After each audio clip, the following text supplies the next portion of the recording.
sus cartas a Erasmo, Lutero dijo: «Tus pensamientos sobre Dios son demasiado humanos».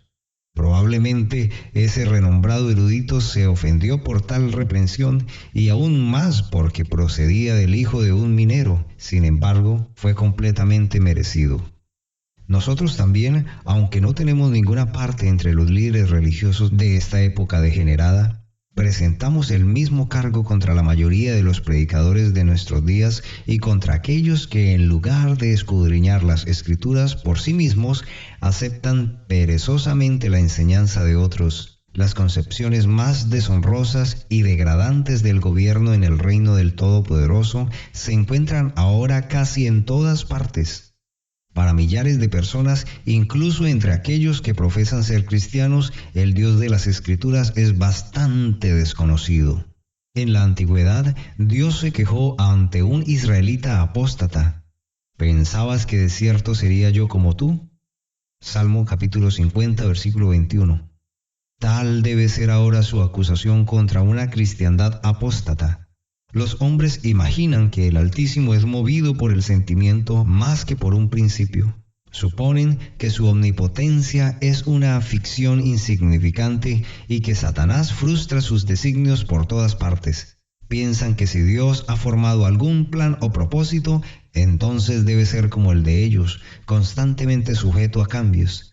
Declaran abiertamente que cualquier poder que él posee debe ser restringido para que no invada la cualidad del libre albedrío del hombre y lo reduzca a una máquina. Degradan la expiación eficaz, la cual realmente ha redimido a todos aquellos para quienes fue hecha, a un mero remedio que las almas enfermas de pecado puedan usar si se sienten dispuestas a hacerlo. Y falsifican la obra invisible del Espíritu Santo, convirtiéndola en una oferta del Evangelio que los pecadores pueden aceptar o rechazar a su antojo.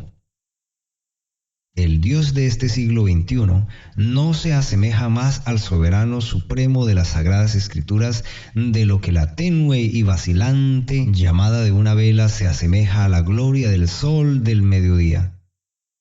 El Dios del que ahora se habla en púlpito promedio, mencionado en la escuela dominical ordinaria, mencionado en gran parte de la literatura religiosa de la época y predicado en la mayoría de las llamadas confesiones bíblicas, es un Dios producto de la imaginación humana, una invención del sentimentalismo exagerado. Los paganos fuera de la pálida cristiandad forman dioses de madera y de piedra, mientras que los millones de paganos dentro de la cristiandad fabrican un Dios de su propia mente carnal. En realidad, no son más que ateos porque no hay otra alternativa posible entre un Dios absolutamente supremo y ningún Dios en absoluto.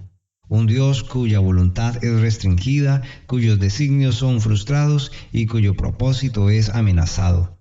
No posee derecho alguno a la deidad y, lejos de ser objeto alguno de adoración, no merece más que desprecio.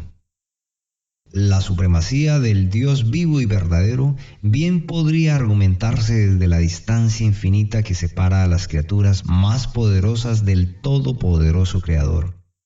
Él es el alfarero y ellos no son más que el barro en sus manos para ser moldeados como vasos de honra o para ser quebrantados en pedazos, según como a Él le plazca. Salmo capítulo 2, versículo 9.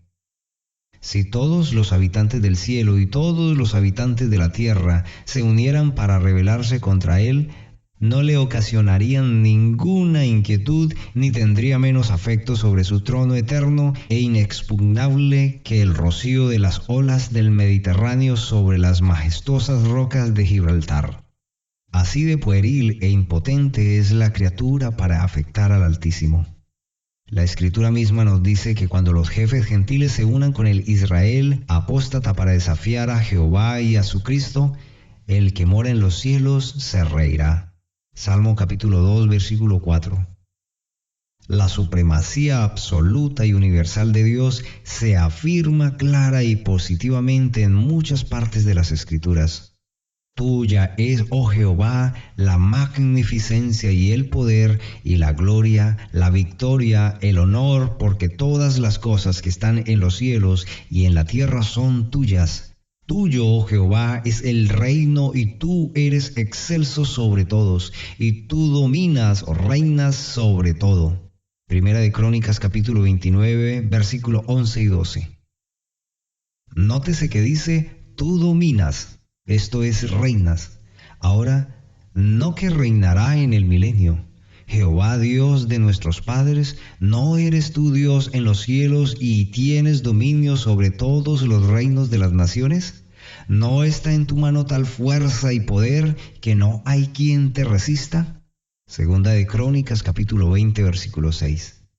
Ante él, los presidentes y papas, reyes y emperadores son menos que saltamontes.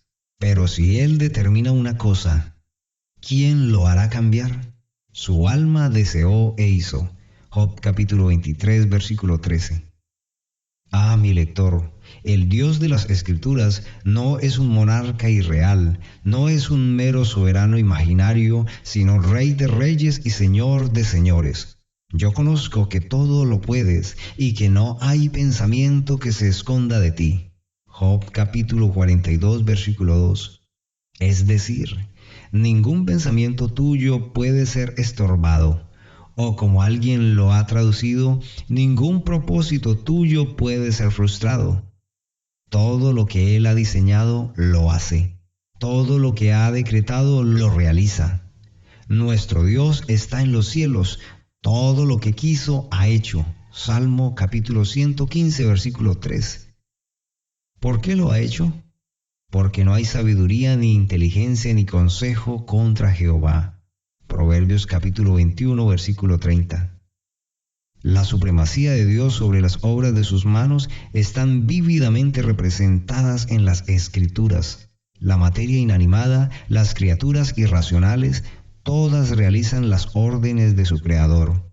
Porque Dios quiso, el mar rojo se dividió y sus aguas se levantaron como muros. Éxodo capítulo 14. La tierra abrió su boca y los rebeldes culpables descendieron vivos al abismo.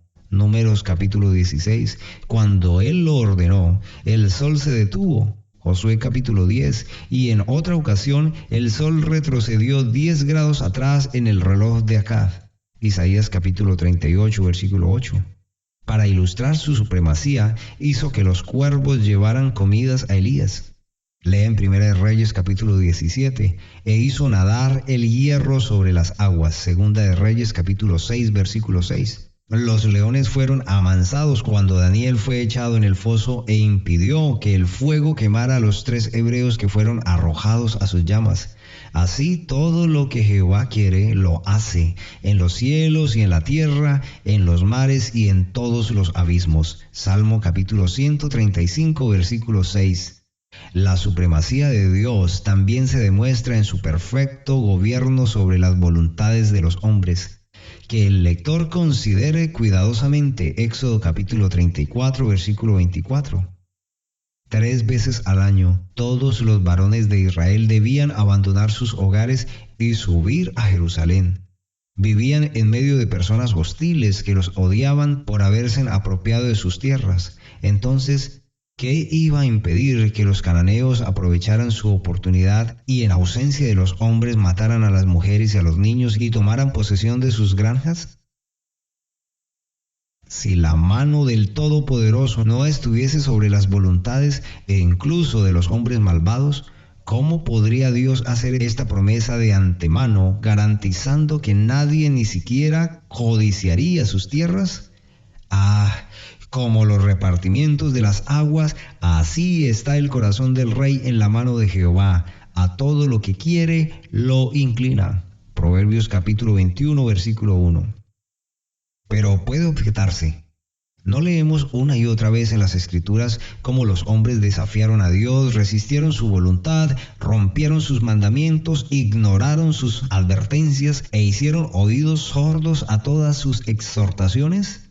Ciertamente lo hacemos. ¿Y esto anula todo lo que hemos dicho anteriormente?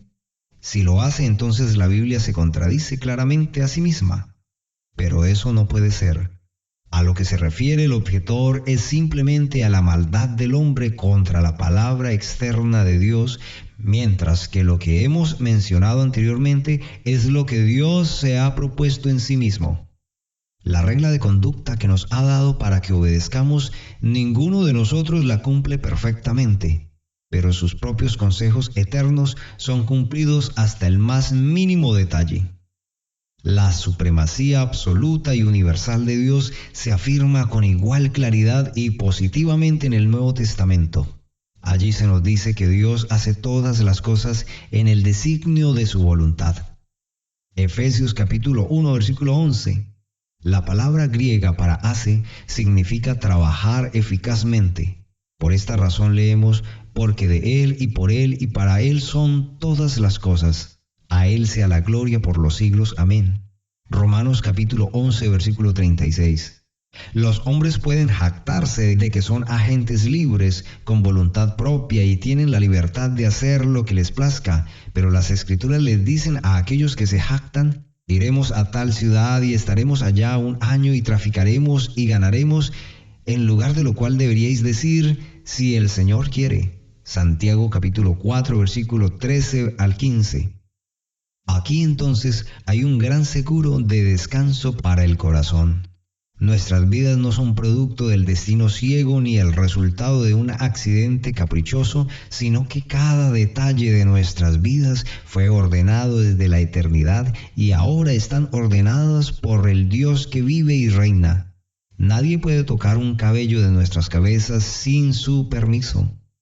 El corazón del hombre piensa su camino, mas Jehová endereza sus pasos. Proverbios capítulo 16, versículo 9.